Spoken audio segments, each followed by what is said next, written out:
Hello, my name is Matthew Phifer with MattPhiferCoaching.com. Thank you for tuning into my YouTube channel.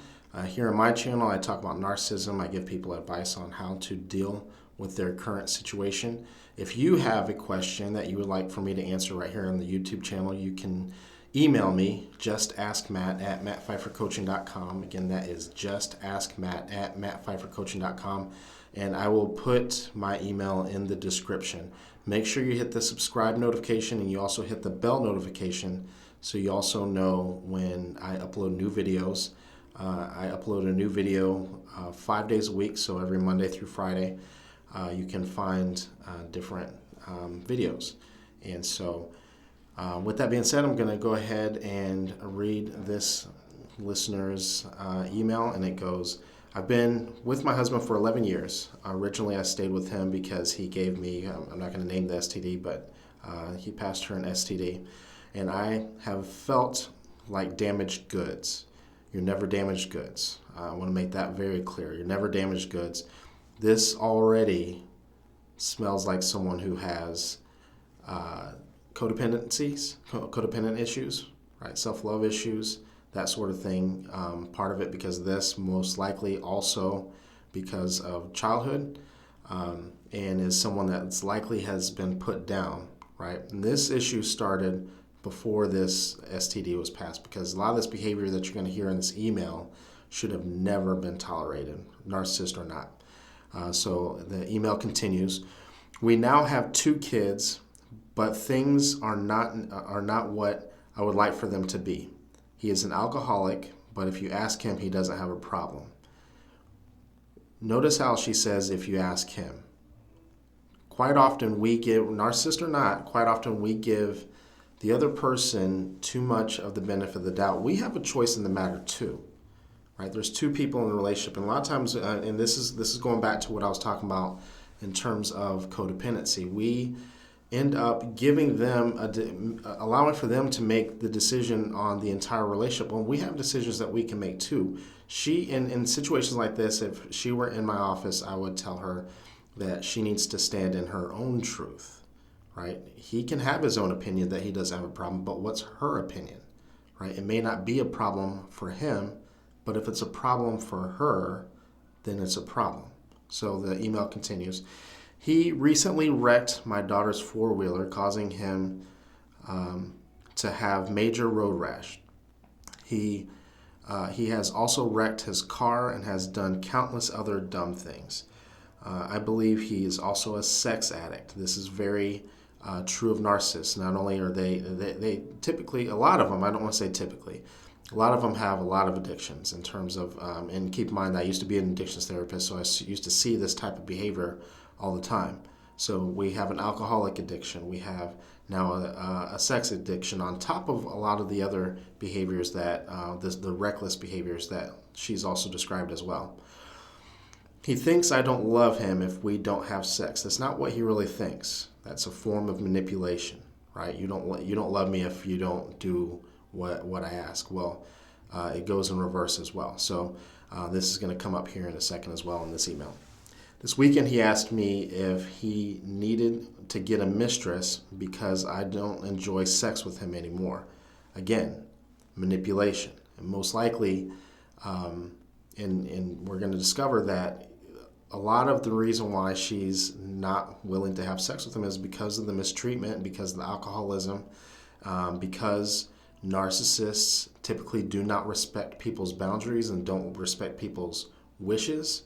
And so what they do is they begin to get forceful with it, and they begin to manipulate. We've already seen some evidence of him manipulating. Let's look at some of the other things that happens when he's told no, right? Narcissist, when we talk about boundaries and narcissists, boundaries are like a narcissist's kryptonite, right? When you tell them no, they begin to push. They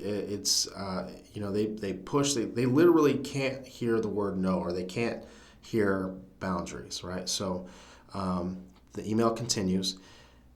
When he drinks, he becomes rapey, and I hate it.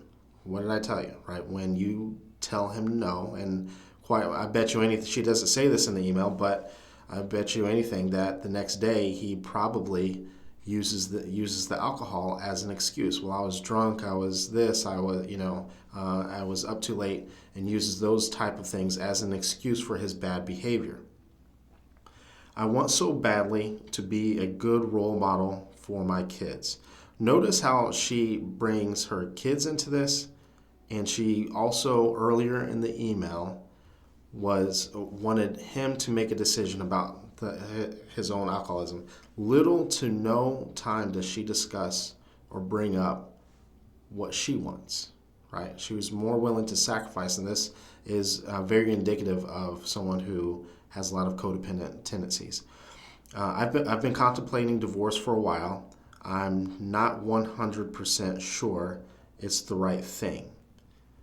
He won't do counseling, so he's not willing to change, most likely, right? Another tactic of a narcissist. So I don't know what to do anymore. If you can please help me, thank you. So we have someone here that is showing some very strong codependent type of issues, right? And so in this type of situation, you have to stand in your own truth. Look at, he may have a lot of great potential, but we have to look at these patterns. Not only is he reckless, we have multiple accidents. We have him being extremely forceful with sex, and she has daughters on top of that, right? So when you're in this type of situation, you have to understand that. She also said that she was not sure what she wanted to do because she wanted to be a good role model. Quite often people will stay in a bad situation because they want their kids to grow up in a two-parent home. And what they're doing is they're lying to themselves. This isn't a two-parent home. You have a mother, right, that's doing the best that she can, and you have a father that's being extremely reckless. One of the things that when you're in this type of situation, you have to decide what type of environment do you want your kids to grow up in, because this is the type of guy that her daughters are unfortunately going to end up being attracted to, a narcissistic person who has alcohol problems and is very forceful when he doesn't get his way, right? So not only is this person sacrificing their own life, but she's also exhibiting these type of behaviors, and that this type of behavior is okay for her children to witness. So I would encourage you to this is not something, especially if he's not willing to go to counseling, he's not willing to change or anything. He's showing a lot of behaviors that are not only dangerous, but he has no respect for you, right? When you set a boundary and they do not listen to it, and they do not respect it, and they become forceful, right? Boundaries are it's our core. It's the core of who we are. So when someone doesn't respect a boundary, they don't respect us. And if they don't respect who we are, we have to ask ourselves, does this person really actually care? And clearly he doesn't care about, narcissists don't care about their kids anyway. They view their kids as an extension of who they are. And so for him to exhibit this type of behavior, not only towards you as his wife, but to model this behavior for his children, and he's not willing to do anything. He's not willing to go to counseling. Now we have to start talking about what you want to do. You're going to have to take some responsibility here and make a decision on what type of environment do you want to live in, and what type of environment do you want your girls to grow up in. So I encourage you to really take a deep dive into, because when we're talking about codependency, what that actually is someone who is not only they find their value, they find their self-worth in toxic situations like this, right? So a part of you, I'm sure, is afraid of losing this relationship because you feel like you will lose a sense of self, right? But that's a part of you that needs to be rebuilt, right? That needs to, through self-love, through self-care.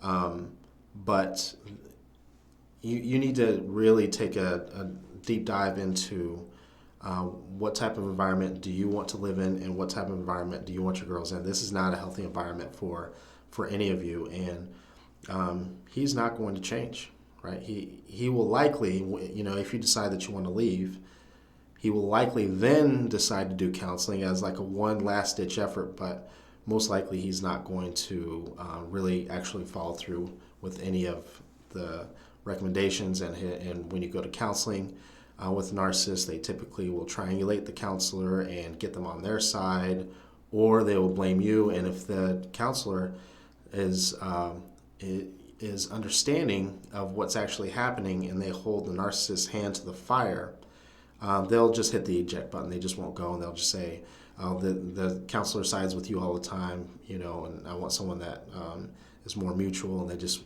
won't go. They'll just hit the eject button. But what they did was they future faked you and made you feel like it's going to work out. And guess what? So they offered counseling, they pulled back, but guess what? You ended up staying because of the manipulation. So thank you guys for tuning in. If you have questions that you would like for me to ask right here on the channel, just send me an email, justaskmatt@mattpfeiffercoaching.com. That's justaskmatt@mattpfeiffercoaching.com.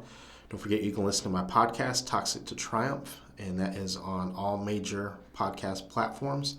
And until then, I will see you later.